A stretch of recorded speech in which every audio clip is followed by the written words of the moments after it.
Ici, c'est une grande maternité de porc. C'est l'ancienne fosse à Purin ici. 3 biométhaniseurs. Hier soir, je l'ai appelé. Parce que, si tu te rappelles, Denis, on avait eu une rencontre avant les fêtes, on a dit qu'ils ont dû démanteler. Là, je dis, j'ai besoin de savoir pourquoi. Donc, ça a fonctionné environ 7 ans, ce système-là. L'automne passé, ils ont dû le démanteler. Pour vous faire un résumé de l'histoire, ça a été assez pénible pour lui, je dirais. Parce qu'ils ont voulu réinventer la compagnie, que je nommerai pas, a voulu réinventer la roue en utilisant des silos en galvanisé. Puis, même si c'est galvanisé, si un galvanisé est en contact avec une matière qui est acide, ça va finir par passer à travers. Pourtant, les fosses en ciment qui sont là depuis au moins 20 ans, puis ils sont encore bonnes. Donc, on a voulu réinventer la roue, faire autrement de ce qui se fait, qui fonctionne en Allemagne et en Europe. Puis, finalement, ils ont dû démanteler, puis malheureusement, ça fait mal paraître la filière. Je dirais par contre, au Québec, ce qu'on a fait, il y a Saint-Hyacinthe qui est un modèle, ou les bouts de ville, les résidus humains finalement. Puis ça fonctionne. C'est un système d'Allemagne qui ont importé ici. Puis j'ose espérer que ça va pouvoir se multiplier. Pour vous dire une idée de la grandeur de l'installation à Saint-Odilon, c'est la grande maternité ici. Les 3 silos étaient ici, mais démantelés à cause que la corrosion était en train d'en avoir raison.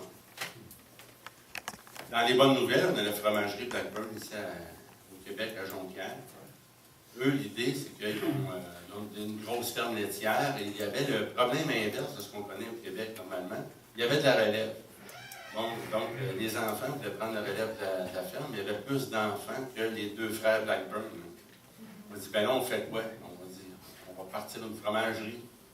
Donc, Isabelle Blackburn, qui est la fille de Gilles, elle dit, moi, je veux faire le fromage. Nicolas va s'occuper de la partie maraîchère, et ainsi de suite. C'est super cool, l'histoire. Là, on dit, partir d'une fromagerie, ça consomme énormément de pétrole pour alimenter les carrières. Il faut chauffer le lait pour en faire du fromage, et ainsi de suite.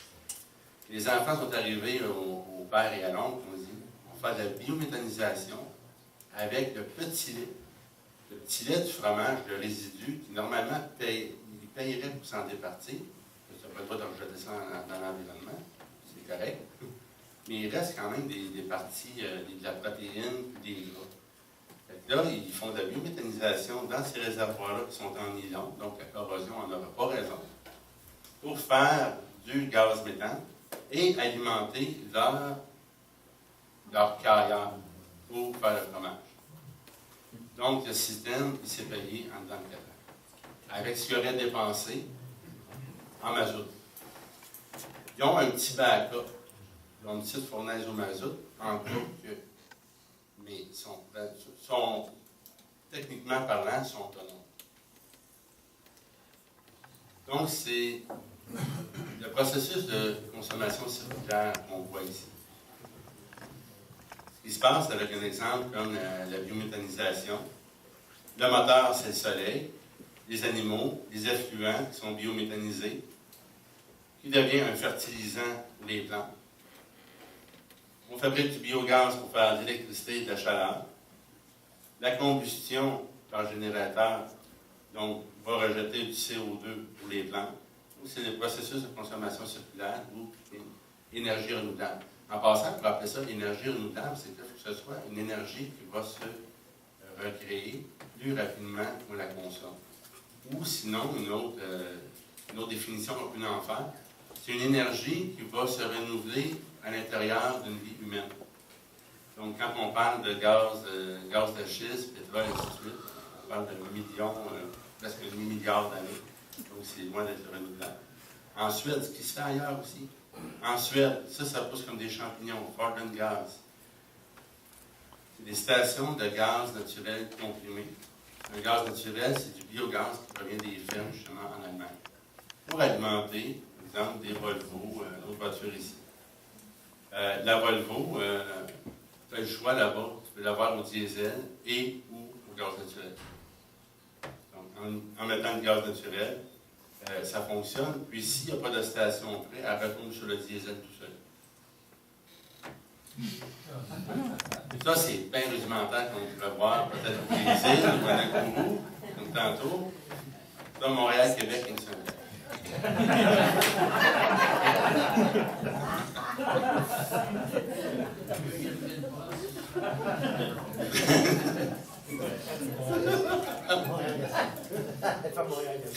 Tu as répété ça? Je me suis dit, quelqu'un qui a pris une brosse la veille, il va se faire pogner par le radar.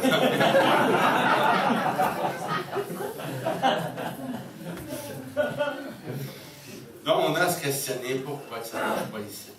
J'en ai entendu toutes les sortes. Climat plus froid.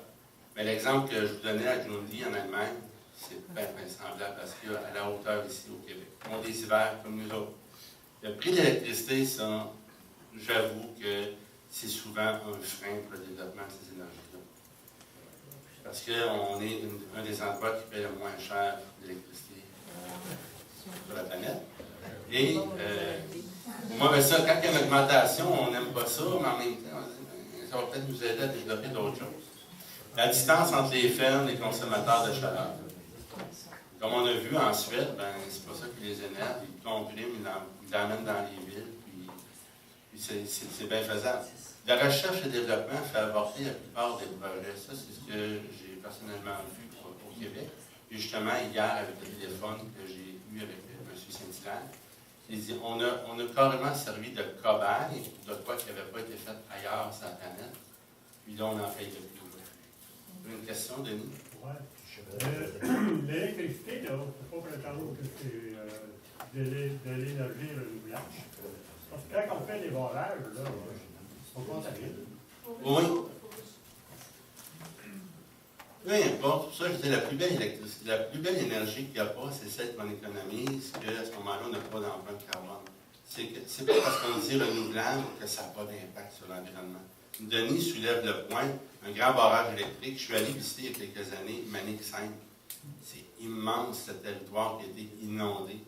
Puis où est-ce que le réservoir? Il ne sera plus jamais un arbre là.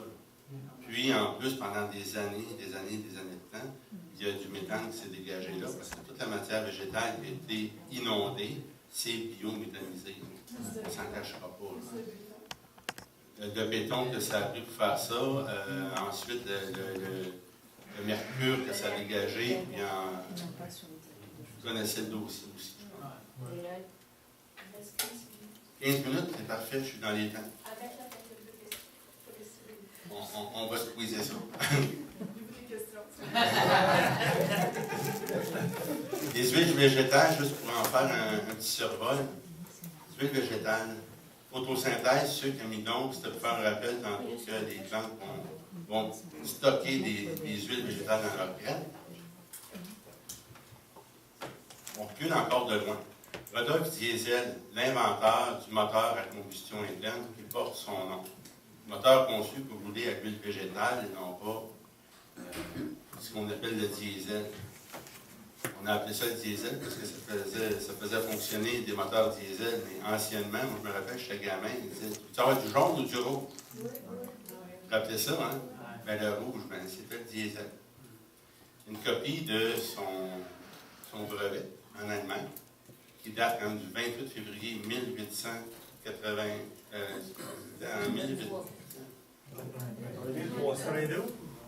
1893, excusez. En 1893. Donc, ça fait quand même un bon bout. Donc, avec un traitement chimique thermique, on peut transformer tous les résidus d'huile. On parle d'huile, surtout, pas surtout, je dirais, les huiles usées. On peut en faire du diesel avec ça.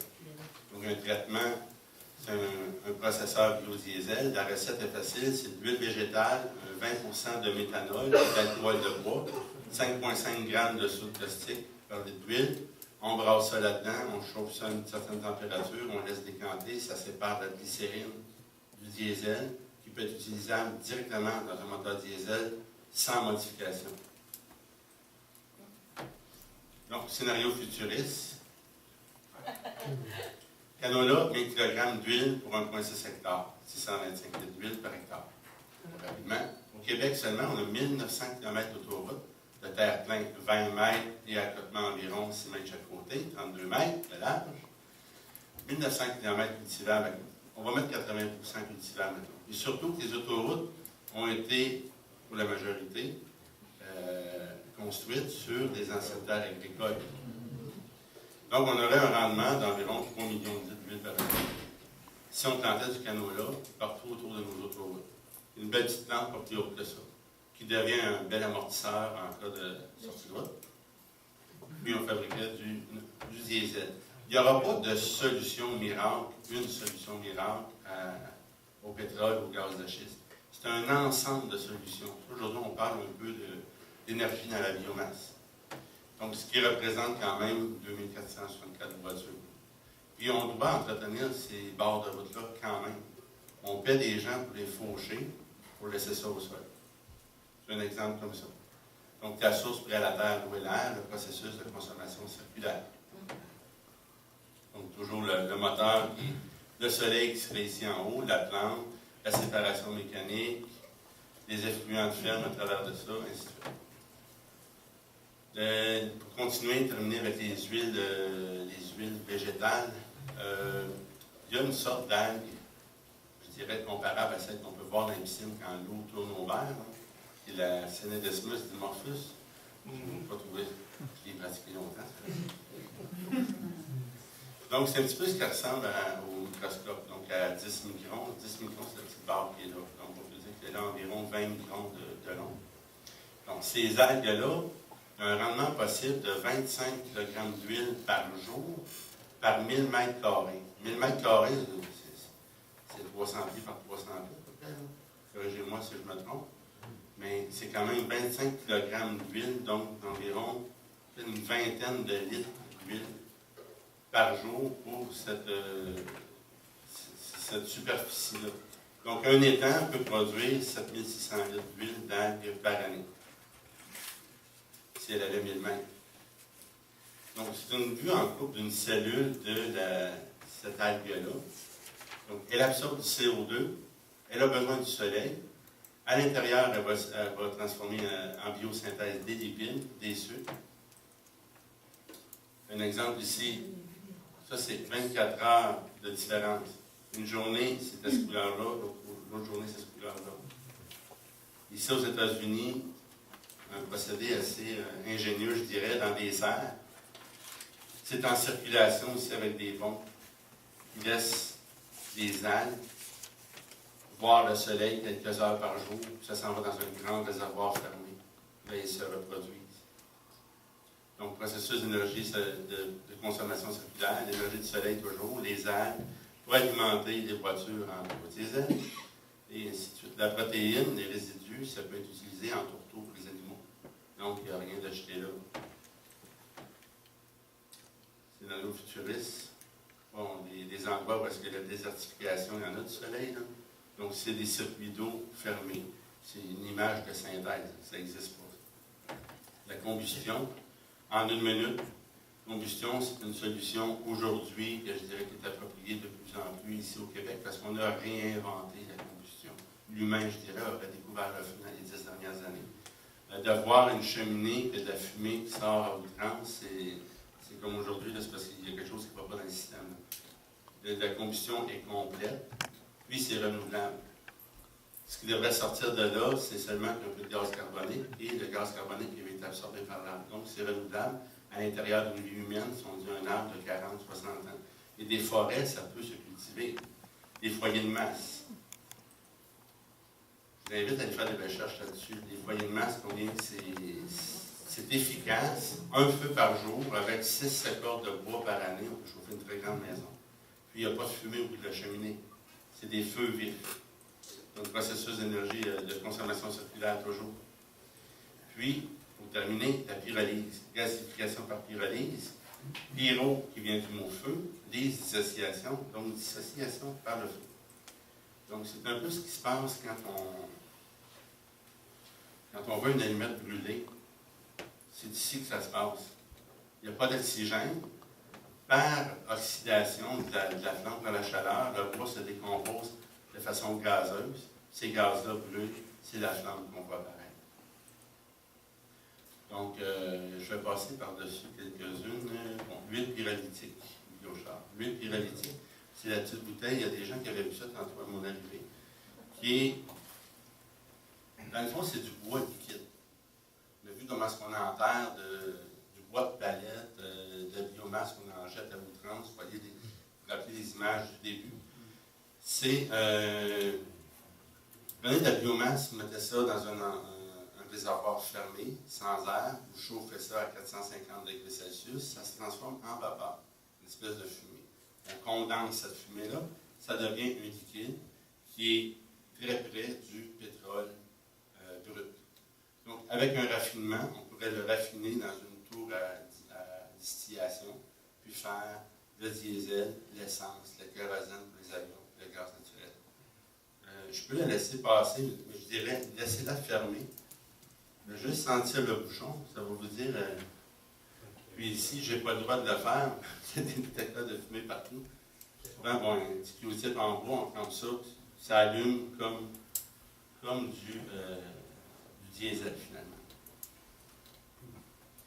C'est le processus de pyrolyse, justement. La biomasse est entrée dans l'enceinte, elle est chauffée sans oxygène, elle est transformée en vapeur, condensée, puis c'est transformé en huile pyrolytique. C'est juste un échantillon. Avec le raffinement, le procédé de raffinage, on a du plus foncé au plus clair et de plus en plus explosif. Donc, taxer ou réduire les effets, taxer le carbone ou investir dans la biométhanisation, les huiles pyrolytiques, la combustion, les huiles végétales. Il faut s'arrêter à penser quel est le vrai prix du pétrole. On n'en a pas encore payé le vrai prix, je pense.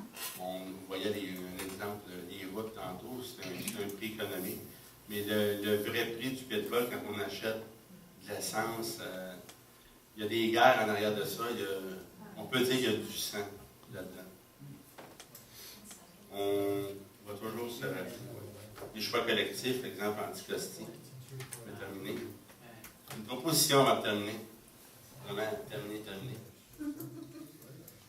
On m'a demandé de vous présenter en à peine 55 minutes.